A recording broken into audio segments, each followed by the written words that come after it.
At tandaan po natin ito, no? Sino ba sa atin ang ayaw mapunta sa langit? Wala naman, lahat naman. Pero alam nyo, the actions, the decisions that we do today, ngayon, in the here and now, matters a lot. No, bakit po it matters a lot?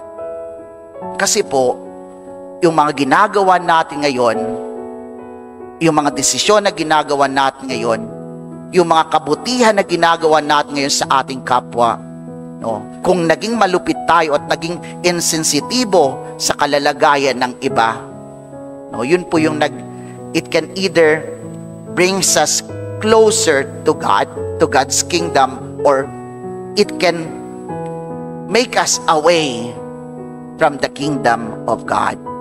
Yun ho ang maglalapit at maglalayo sa atin sa kaharian ng Diyos.